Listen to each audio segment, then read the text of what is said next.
this hour, American and coalition forces are in the early stages of military operations to disarm Iraq, to free its people, and to defend the world from grave danger. The people of the United States and our friends and allies will not live at the mercy of an outlaw regime that threatens the peace with weapons of mass murder. We will meet that threat now with our Army, Air Force, Navy, Coast Guard, and Marines. That is all. Dismissed.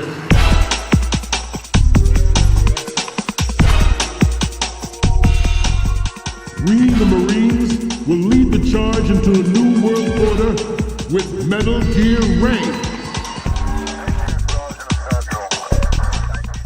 Metal Gear Solid 2, often seen as a postmodern piece of media, explains some of the most profound and world-changing events that grip the world through uncertainty, an age determined by a new constructive modern warfare, not just physically in the battlefields, but the mental rewiring and conditioning of the people's perceptions through digital means.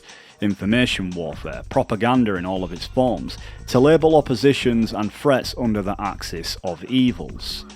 This is a regime that agreed to international inspections, then kicked out the inspectors. This is a regime that has something to hide from the civilized world. States like these and their terrorist allies constitute an axis of evil, arming to threaten the peace of the world by seeking weapons of mass destruction. Excellent speech, my friend. Who the? Gift of the silver tongue. They say it's the mark of a good officer. And of a liar. Americans are too in love with the sound of their own voice to speak the truth. Disinformation becomes routine in a society often flooded with misguided truths, and unreliable narrators setting the stage. And the prescription of convenient truths is ever needing subjects searching for a cure, but rather drip-fed half-truths. Its system doesn't depend and succeed nor profit from selling the said truths to its proud patriotic flag-waving nation to the public.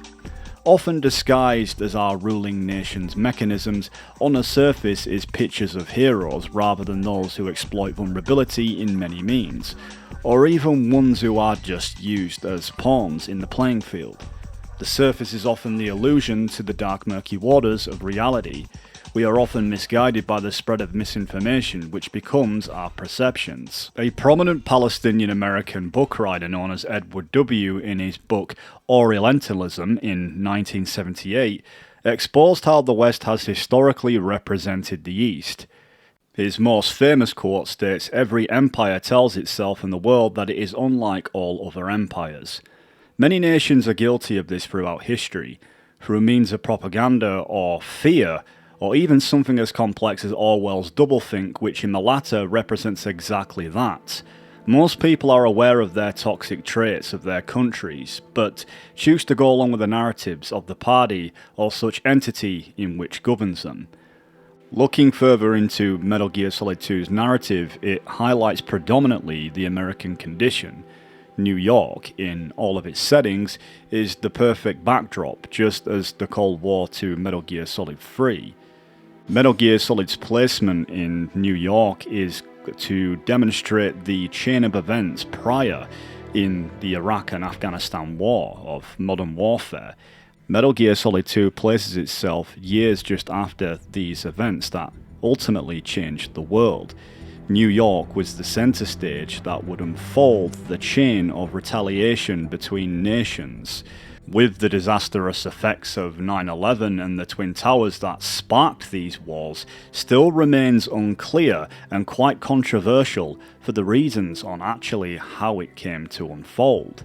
And what was the US government's and its administration's true intentions to send fighting men of age in America to go to Iraq and Afghanistan? What exactly is it they were truly there for? Looking further into Metal Gear Solid's narrative, we know that not everything is as it seems, that sometimes people in the High Oval Office make decisions that are unknown to the soldiers out there in the battlefield until the truth is plain and clear. The boss's defection was a ruse set up by the US government. It was all a big drama staged by Washington so they could get their hands on the philosopher's legacy. And the boss was the star of the show. In the early to the mid-2000s was an interesting period of time, in the context of nuclear proliferation, and non-nation states who are not allowed to govern such weapons are actually overseen by what I like to call American systematic Americanism. Predominantly in this term reflects onto several nations that is in fact influenced by the United States in many ways. And economic interests of so many nations are deeply involved. Yet our collective and persistent determination has today been crowned with success.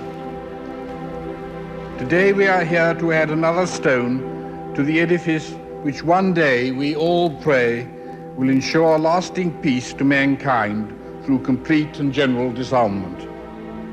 This non-proliferation treaty is yet another measure, like the Test Ban Treaty and the agreements on outer space for the control of the weapons of mass destruction. It's called the American Dream because you have to be asleep to believe it, as quoted by George Carlin, the comedian or rather modern-day philosopher. He implies the American Dream is the most successful PR campaign in modern history because it promised equality and delivered an empire to the public. It claimed to spread freedom and left nations in ruins and pointed the finger at everybody else. To achieve this said dream, which to some becomes a living nightmare, the real owners, the big wealthy business interests that control things and make all the important decisions. Forget the politicians. They're irrelevant. The politicians are put there to give you the idea that you have freedom of choice. You don't. The once stars and stripes, a symbol of what the founding fathers constituted, and the main antagonist, considered the terrorist, ironically, Solidus, is the living embodiment of their declarations and constitutions. The founding fathers, in a sense, constituted in a liberated republic for the people, by the people. But America becomes exactly the opposite of everything it claims in the future. The Patriots and MGS2, who governed predominantly the USA and eventually influenced other nations, is that clear example of Americanism. It's a melting pot of ideologies, free from the finger point of resistance. America is a country of liberty, a meeting of immigrants. Instead of simply assimilating, its citizens live alongside others. Their roots are very diverse. America's never been made up of just one. American hegemonism was born from the illusion that English could unite diverse ethnicities. In taking in people from around the globe, America became a microcosm of it. Now the boundaries between it and the rest of the world have become blurred. The people can gladly, and they can, in this said free republic and this shadow democracy, can believe in other political ideologies such as socialism, communism, nationalism. A society that functions within the idea of freedom of choice, but it's still governed by imperial capitalism. America is essentially the leading powerful nation that has spanned its influence to other nations in many ways, just like the Patriots. The media, or rather Hollywood, the stage of the world, has been one of them. The entertainment industry, largely led by America, has showcased an abundance of content worldwide, from reality TV, cartoons, and even propaganda. America shows us its version of the outside world, often glamorizing itself with flashy, wild entertainment, and not always widely presenting a real depiction of other nations, as Edward W. suggests. Modern day entertainment has changed, but its foundations often shape the world's perceptions because of its power and influence.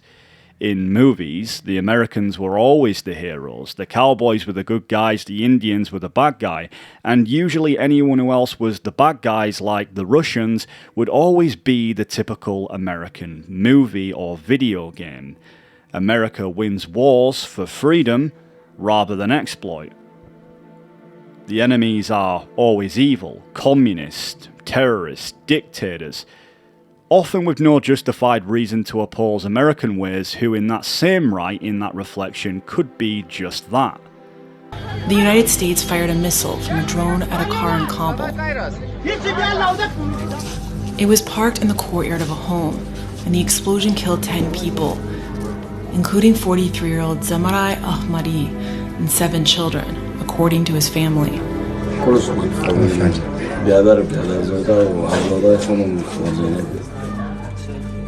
The Pentagon claimed that Ahmadi was a facilitator for the Islamic State and that his car was packed with explosives, posing an imminent threat to U.S. troops guarding the evacuation at the Kabul airport. The procedures were correctly followed, and it was a righteous strike. The heroes at the time were often portrayed as the big, muscly, machine gun-carrying soldiers on a true mission of virtue. The movie's backdrops, just like MGS, of course depicting real-world warfare and events, but MGS kinda differs in actually realistically portraying these events. Ironically, in subjective terms to some in the community, say that Kojima, by all rights given on his media, is very much leaning into socialist ideologies. He's got a very people's history of America, understanding of American politics in a sense.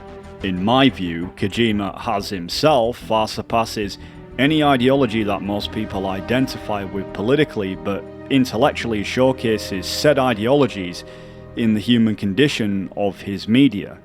However, I do think MGS4 thusly shows his stance and letting the world be rather than trying to control it or expecting it to become one, implying that most main forms of political beliefs are flawed.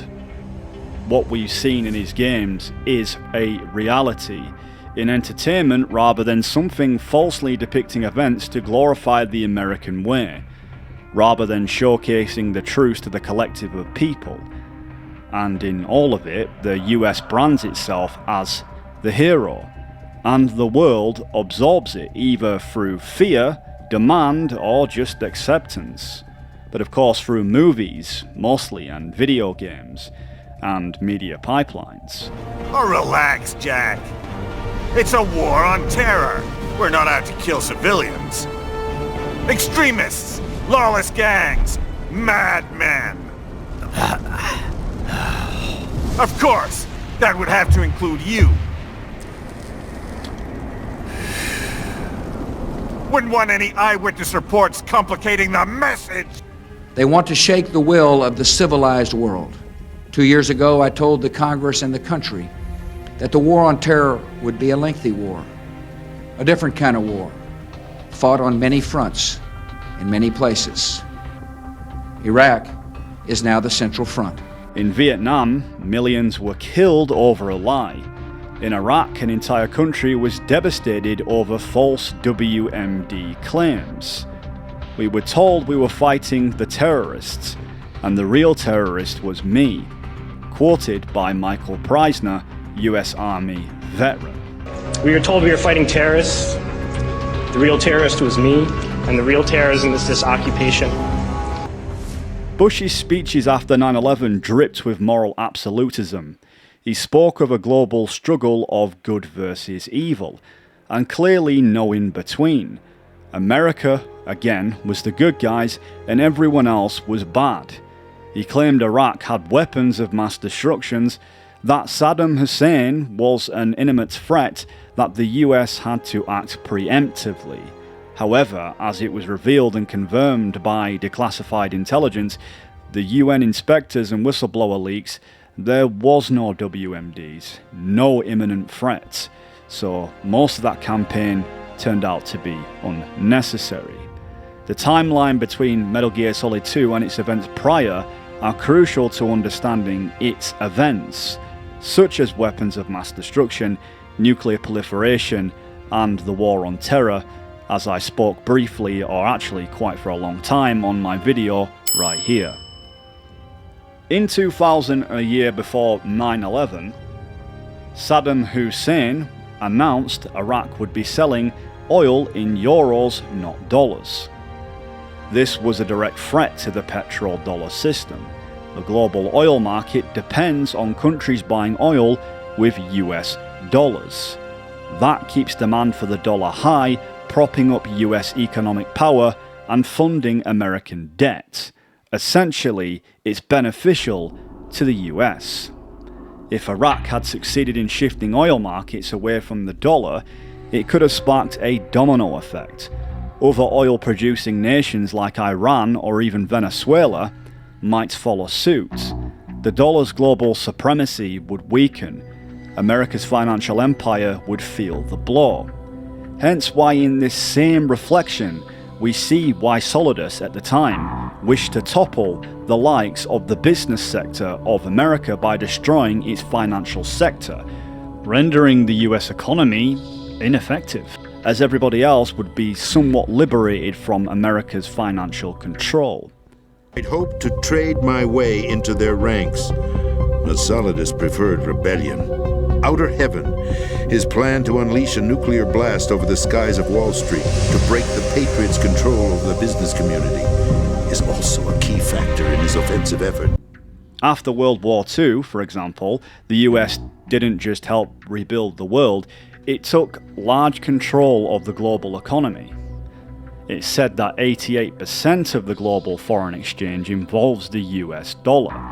Oil, gold, international trade, almost all of it is done in dollars, especially oil, hence the term petrodollar.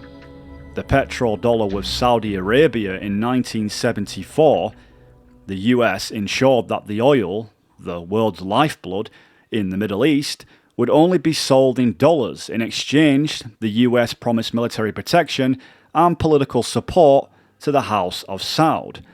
Hence why they seem to not get caught in the crossfire or in the conflict during the Iraq War. This Feinstein bargain turned Saudi Arabia into a keystone ally, immune to the same scrutiny applied to other Middle Eastern states who defied the USA.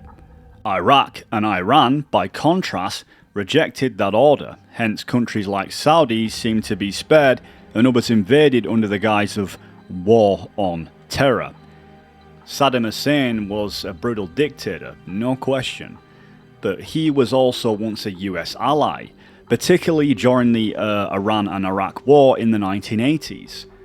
The US sold him weapons, gave him intel, and looked the other way as he used chemical weapons against Iran. Nationalized oil and started asserting regional independence, he became a liability in the power vacuum at play. The same was with Osama bin Laden during the Soviet-Afghan War. As we know, within Metal Gear Solid 5, with its themes predominantly based around that, the US backed the Mujahideen, including figures like Osama bin Laden. Soviet Union invaded to prop up a communist regime, and of course, CIA's Operation Cyclone funneled billions into weapons and training, and in a result, it left a devastated country and the rise of the Taliban and the Al-Qaeda, the same organizations the US found themselves against. Ironically, in strange terms, it's almost like the Patriots' insurance policy backfiring against them, just as it would the US. The Soviet-Afghan War, as the US saw it, was a perfect opportunity to capitalize on their power. It was Russia's Vietnam, all to drain the USSR's strength.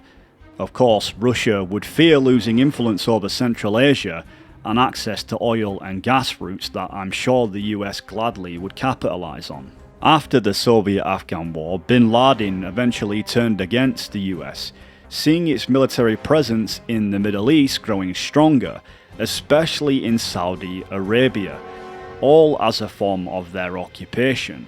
The dollar to dominate oil markets and regional economies. These wars were sold to the American public as righteous retaliation. It was a deception wrapped up in patriotism. The government's motives were way more than the public needed to know. Many American soldiers died, over 1 million Iraqis passed on, and in turn, the conflict gave rise to extremist Muslims like ISIS, a product of the US, and so forth. Oil contracts mostly went to American and of course British companies. The Middle East, just like Africa, as showcased in the Metal Gear series, became a chessboard, a strategic landscape of proxies for global dominance and resource gathering. It sits on 2/3 of the world's proven oil reserves. It's the geographical bridge between Europe, Asia, and Africa, the ultimate ground for building a nation. In reflection, we see these parallels form into MGS's narrative around Big Boss and his locations, often position him in areas suitable for military purposes. Incredibly, the US and Russia have never been in direct conflict, but they fought through others, using countries, factions, and resistant groups like PMCs that we see Big Boss and other PMCs in Metal Gear Solid 4. The public is told what they want to believe, and every nation's rulers strive for public approval, especially if it's benefiting their interest. Governments and medias and so forth don't often tell the public the real realities behind these wars. The end of World War II was just the start. After the end of World War II, the world was split into two, East and West. This marked the beginning of the era called the Cold War. A silent war, a war not fought openly with armies but with espionage, technology, weapons, stockpiles, and proxy nations at play. In this ice-cold, freezing Cold War, warming up, Metal Gear Solid 3 demonstrates this unfolding reality of nations like Russia and America striving for global influence. After World War II, the US secretly recruited over 1,600 Nazi scientists, engineers, and technicians. The USSR captured many German engineers and scientists too, especially in the East, where they had access to factories, labs, and V2 production sites. They reversed engineered German rocket tech and began their own space and missile programs, hence the famous space race. During the last Great War, the most powerful men in America, China, and the Soviet Union had a secret pact. The pact was a blueprint for defeating the Axis powers and creating a new world order. To secure victory in the war, the three countries pooled their resources to conduct the most covert types of operations and research. The atomic bomb, rocket technology, the Cobra unit.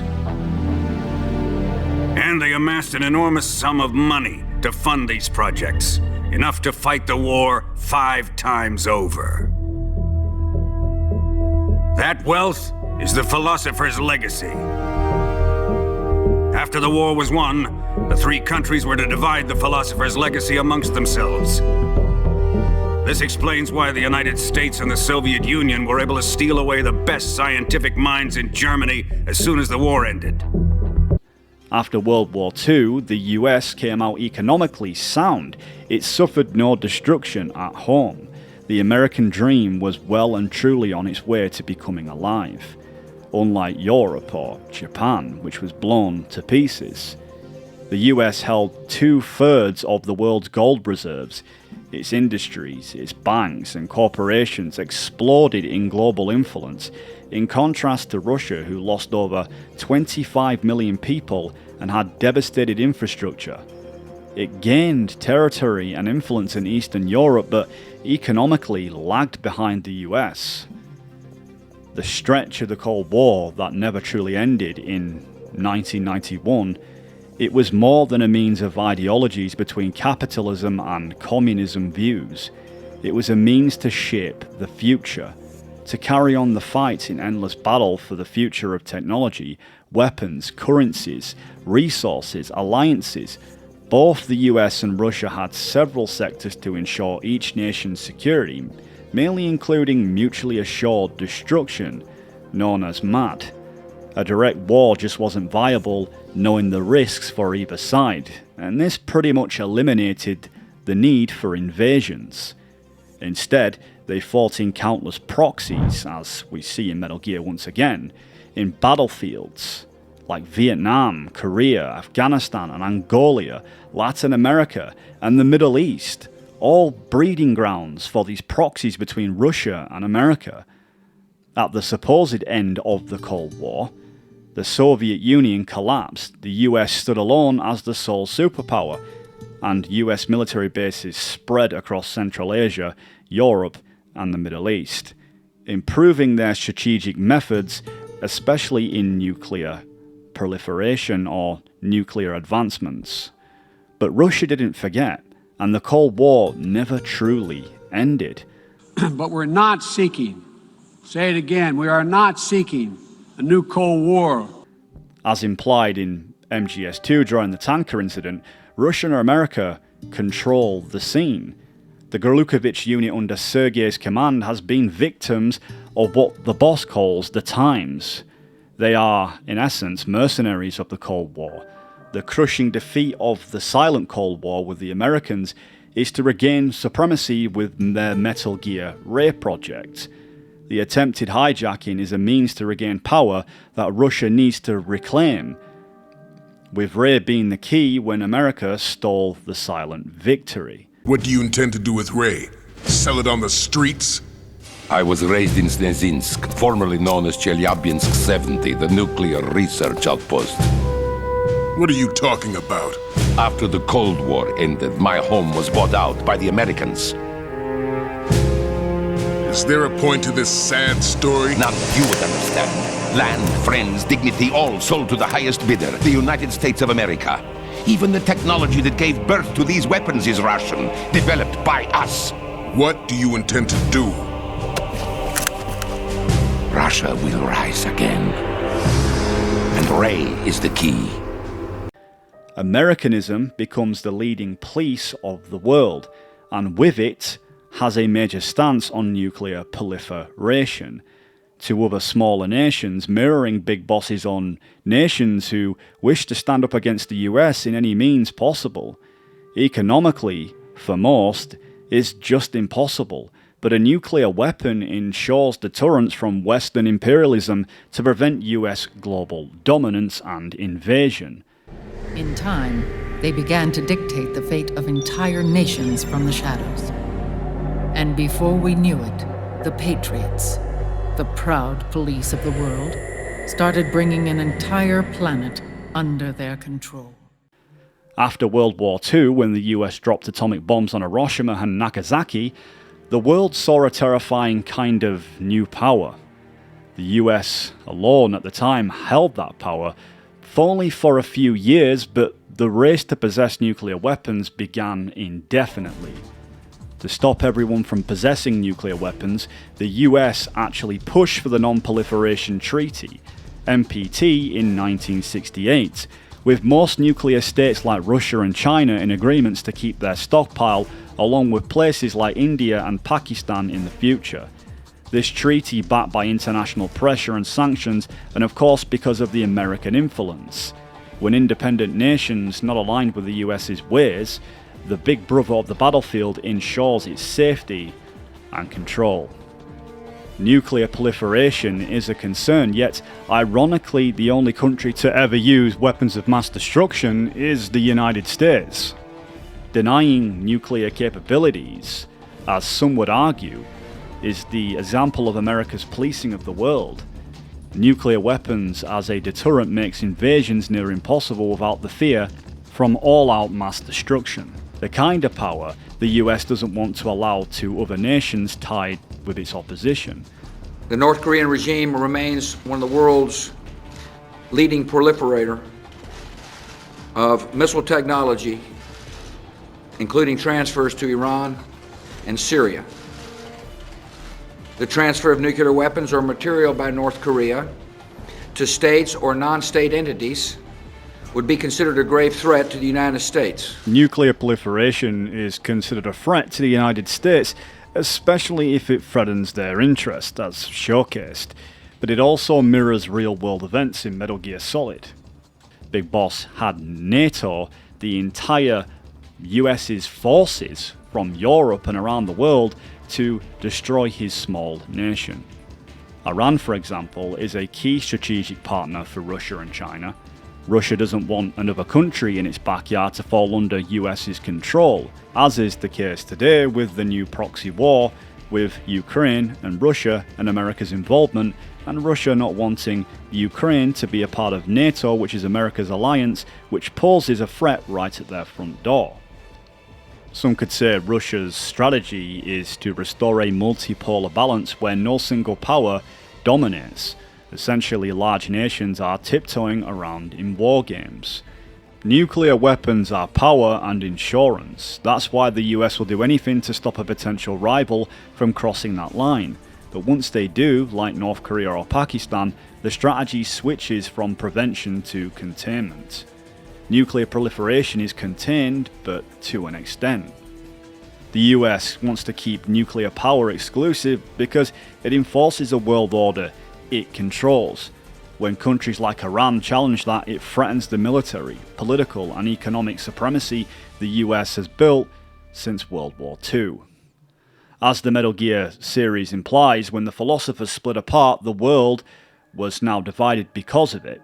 The US, now controlled through an artificial algorithm known as the Patriots, is often opposed by those because of nuclear proliferation. Colonel, Metal Gear's already gone active. It's not too late. You can still prevent a nuclear strike by securing the president and preventing password confirmation from taking place. These so-called terrorists, or Dead Cell, a product of aggression the Patriots have created, characters like Solidus and Liquid and many others who oppose the United States, who they themselves are not innocent in destructive affairs. Instead, the public recognises them as bold leaders with a righteous cause, when in reality they are no better than the terrorists that they called themselves. Nuclear proliferation is a threat to hegemony, and the US, in essence, in its terms to try and control the world with its Americanism, but it faces opposition. However, with the ever-growing divide between these countries, information for such technology off and on, as Metal Gear explains, can leak onto the black market, spreading like a parasitic virus, such as the mindset of revenge on militias and factions driven by such lusts. There is no choice but to live with that pain, be symbiotic with our vengeful nature. Whatever we do, we must not allow that thirst for revenge to control us. In Metal Gear Solid, the Rex data on the optical disc contained classified specs for nuclear-capable walking Metal Gear Rex. Once Ocelot leaked the data, private military and rogue states and terror groups got access to these designs. We saw something similar in MGS5 with the nuclear-equipped walker gears that Skullface wanted to sell to rogue nations. Whilst they may not have been carrying nuclear weapons, the materials within its armor plating was enough to be able to make one if needed. They acted as a deterrent, still nuclear effective. My metal gears shall be the thread by which all countries are bound together in equality. No words will be needed. Every man will be forced to recognize his neighbor. People will swallow their pain. They will link lost paths. And the world will become one. This war is peace. Diamond Dogs, a proxy to the United States military given on Cypher's funding on the operation to destroy XOF and his ties with the government, dismantles this nuclear proliferation, albeit in its most terrifying form, once again acting through Diamond Dogs as a form of proxy. Diamond Dogs becomes like the United States or any other small nation vowing for power. As the boss states, it's quite simply arenas of competition. A ruler's greatest wealth is not money or land. It is the number of individuals under his control. Subjects who work, consume, are there to be used as pawns in war. For a capitalist ruler, his people's power becomes his power. You are the same. With your Diamond Dogs, you spin it with your speeches. But what you're doing is bringing as much talent as you can into your little domain. Every person another feather in your cap.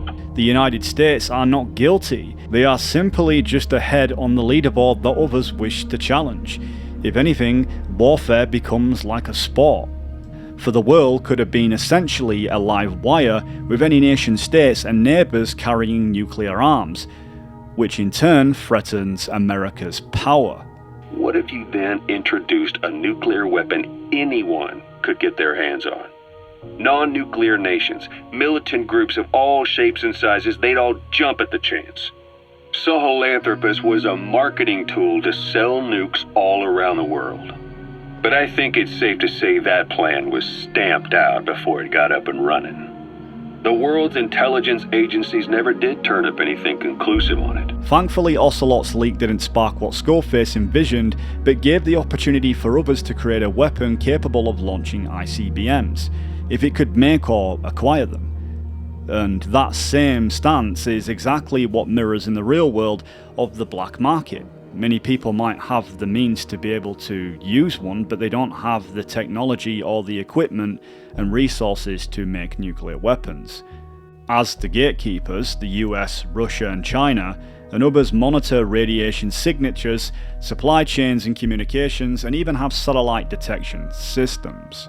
Ironically, the philosophers, as Metal Gear mentions, is the three most powerful nations in the world between Russia, China and America, all of which control predominantly most of the authority on the world that some nation states feel that they don't have over their own nations. The question is very ambiguous and subjective. Is the authority in the best hands that ensures the peace and safety of the world, or is it simply just a way to assert dominance and control? Bottom line is, these guys want to be like their hero, Big Boss. And deep down they all have their eyes on nuclear weapons. They say that a nuke is the only means of standing against Cypher. So the real fear is not terrorists building nukes, but getting access to a stolen one in real life. With the US, who had experienced multiple breaches where its own weapons ended up in the hands of enemies, militias and even terrorists, as Metal Gear has shown. In the real world, in contrast to Skullface, be a less more subtle version, nuclear physicist Abdul Qadir Khan, hailed the father of the Pakistani bomb, ran an underground operation throughout the 1980s and the 1990s that sold nuclear weapons technologies to countries like Iran, Libya and North Korea. Khan pretty much sold raw materials and designs, and he passed on an entire blueprints for uranium enrichment centrifuges, weapons assembly techniques, and even helped set up infrastructure in countries that had no prior nuclear capabilities. It was essentially a rogue proliferation factory operating under the nose of governments. And who does that kind of sound like? Our guests are right on time. Document destruction and hangar decontamination are complete. AFVs have been stowed away, and Zeke's on the seafloor along with a nuke. Everyone's got their story straight. Problems still arise in the Middle East with the recent US bombings of Iran's nuclear facilities. The 21st century might have seen a flood of new nuclear states unbound by the old rules of deterrence, and even logic. Terrorist groups may never build a bomb themselves, but Khan's black market made it frighteningly plausible that a rogue state could one day hand one over. In many ways, his exposure to the market is the moment when the Cold War rules of nuclear control fully cracked, hence the need for non-nuclear proliferation. This in turn meant the US needed a new world order. We have before us the opportunity to forge for ourselves and for future generations a new world order, a world where the rule of law, not the law of the jungle, governs the conduct of nations. When we are successful, and we will be, we have a real chance at this new world order, an order in which a credible United Nations can use its peacekeeping role to fulfill the promise and vision of the UN's founders. Commander Scott Dolph's speech is very familiar to wartime American news during the 2000s. In the tensions of the Middle East and nuclear proliferation, Ray was created as a deterrent to destroy Rex. Of course, the Navy disapproved because of Ray's capabilities, and it would diminish their role in the US military. The Patriots stole Ray to mass produce it on a large scale. For this, security purposes were to against any threat that potentially looms over them. Their new world order was clear, and they speak with all the confidence to a nation that believes Its ideology is destiny, or rather, an ultimatum. But just like Scott Dolph's speech, Bush's New World Order in the coming millennia is architecture of shaping global structure, designing a world in America's image, gatekeepers of nuclear weapons, military bases and footholds, language and information control. As the digital age sprung to life, the world after the chain of events from World War II to the ongoing Cold War is all byproducts, Americanism and non-proliferation of states it sees as a threat. History often explains the future, but as Napoleon Bonaparte is quoted saying, history is a set of lies agreed upon. If the past is distorted, so is the trajectory of the future. False history leads to false futures, something very present in American exceptionalism and global narratives today. With all of this being said, I just want to thank you guys for watching. I appreciate all your support, and I'd love to hear from you and your thoughts on this deep dive subject. Anyway guys, until we meet again. We, the Marines, will lead the charge into a new world order with Metal Gear Ray. That is all. Dismissed.